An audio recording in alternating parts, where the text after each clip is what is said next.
Hello everyone, welcome back. Here is a new set of questions. I think these were asked on October 9th. Let's begin. Part 1. Do you remember playing any sports in your childhood?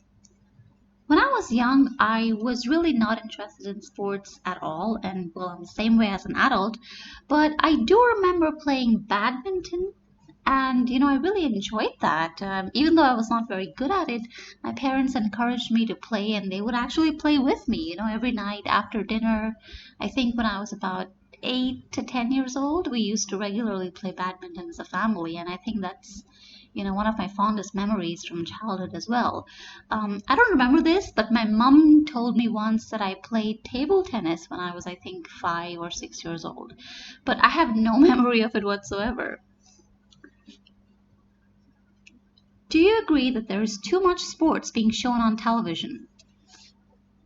Honestly, I don't really watch cable TV because I'm a cord cutter. I just feel like there's no real reason for me to have a cable connection.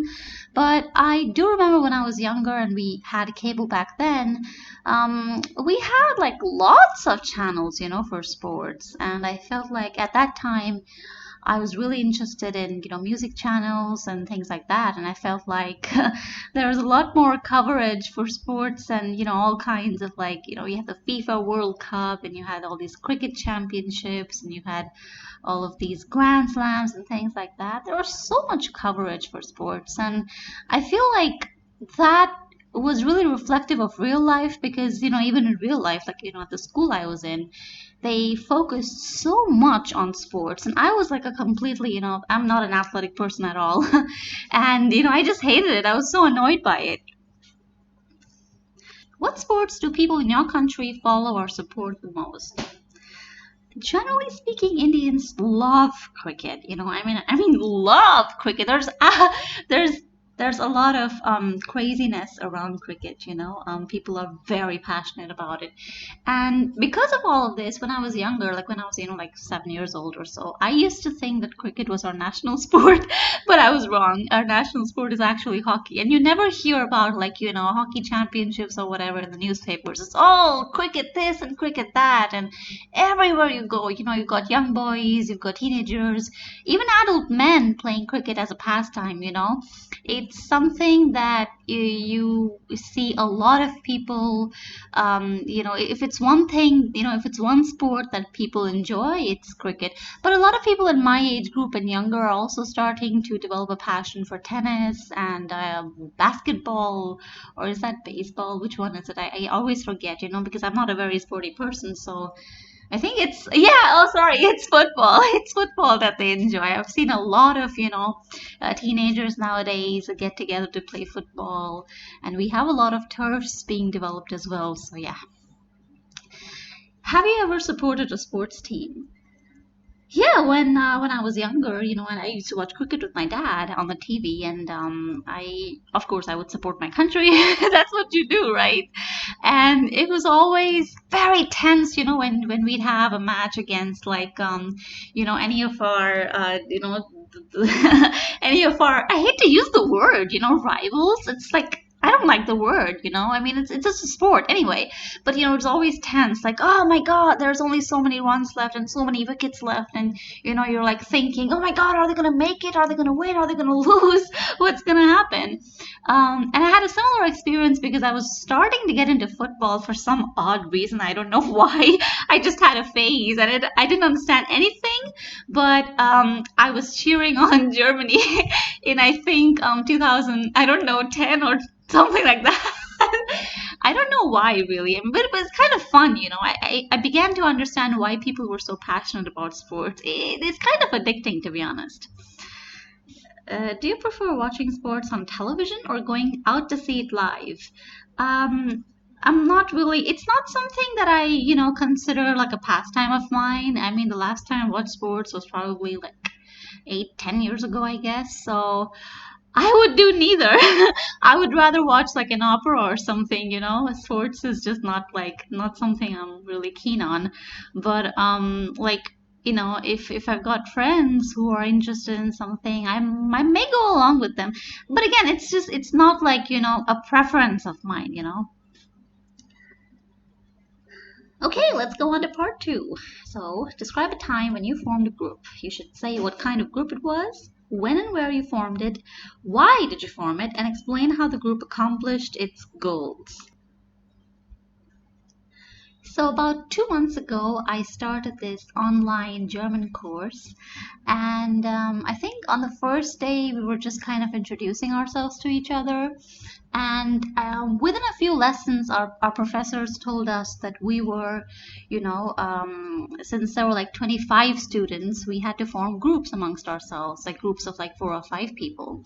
And so I'm kind of active, when it comes to taking action. I tend to react quickly. So I already knew like 2 people, and I figured that I would just, contact them and ask them if they wanted to form a group with me. And they agreed, and they knew like 2 other people. So then we formed one group, and our groups have to be named after like German cities, and ours was called Hamburg.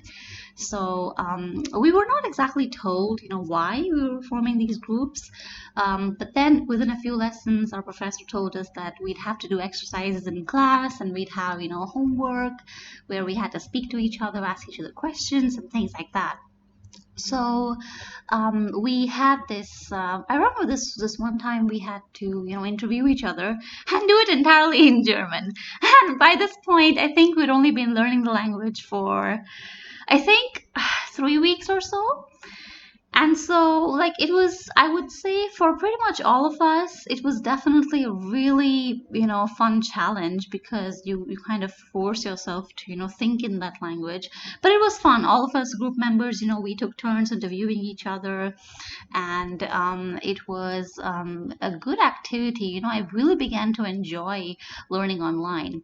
And the last time we needed to use the group was when we were doing this online activity on I think it's called Pear Deck or something like that. And we had to, oh yeah. So like I said, there's, 5 people in a group, and a professor told us that, okay, we'd have to, fill out this verb ending table or something. No, sorry, it was a plural ending table, because German plurals are not as simple as English plurals. And so only one person could type on that sheet at a time. And so, we decided that I would be the one who did the typing, and the others would like tell me, over a conference call what to type. And, we actually ended up being the first group, which I'm still pretty proud about, although it sounds silly to be proud about such a thing. But I'm really like competitive, and I really enjoy like doing these kinds of things. Part 3. Why do children make groups in schools? I think kids naturally gravitate towards, forming these associations with other kids. It could be based on their common interests. I mean, I remember when I was a teenager, I was into a lot of rock music and metal and things like that. And most people, of my age, they weren't really into that sort of thing. And so naturally, you tend to seek out people who like the same things that you do. So that's obviously one reason. And, sometimes teachers also tend to make an effort to, like push these kids into forming groups, either to do their homework or to like check in on each other, for group activities. Also to play, of course. I mean, I remember when I was a kid in school, we had this physical training lesson, I think twice a week or something. And essentially, it was just like 40 minutes of playtime for us. So, yeah. Do you think older people should encourage children to form groups? I think that's a good idea, but you have to be wary not to push anyone, because, I mean, I know that I was kind of a loner, and like at times I would enjoy groups, but then I really prefer doing things by myself. So encourage them, yes, by all means, but don't force them into it. Don't push them into it, because everyone's different, and some people really enjoy doing things by themselves, and some others just hate that, and they would prefer to, have a group that they could, depend on, rely on. Yeah. So I think it's a good idea. Obviously, every human being, regardless of age, needs some kind of a cohort. You need to have peers in your field, at school, at work, wherever it is. So I think that's a good practice, but it should be done with a little bit of caution. What are the reasons for children refusing to take part in group activities? Like I said earlier, some kids, they're just loners and they much prefer their own company. You don't want to force like an, very introverted kid to, put themselves out there and, be very, participatory in these groups. So I think that that could be a reason, but then, sometimes you've got like some kids who just don't get along with others. Maybe they're being bullied, or maybe they just don't really fit in anywhere.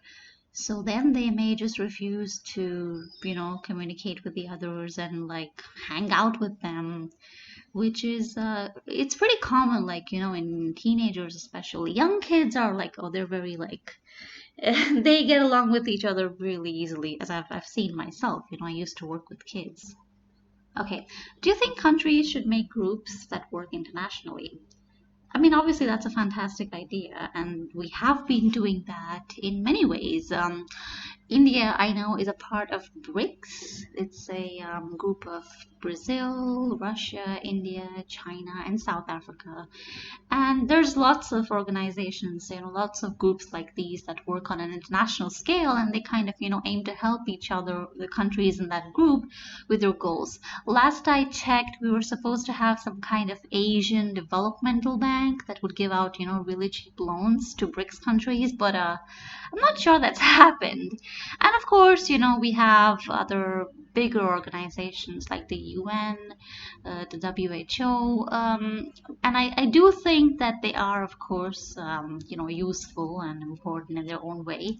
Obviously, no country can really, depend entirely on itself alone. You need to interact. I mean, it's, in 2020, it's no longer possible for a country to be isolationist.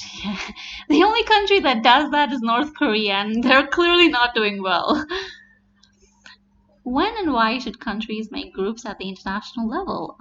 Well, obviously, you've got like a lot of countries have similar goals.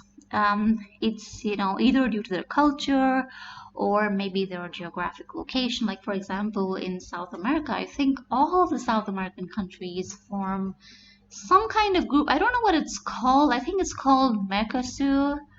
I'm not exactly sure what it's called, but I think that's what it's called. Anyway, and a lot of Asian countries, East Asian countries, are a part of Asian or something like that. I forgot all these names because it was a long time ago that I learned about them in college. But yeah, all of these regional organizations, you've got, the EU, of course, you've got various treaties and things like that, and clearly they have, a unique binding force, whether that's culture, whether that's geographic location.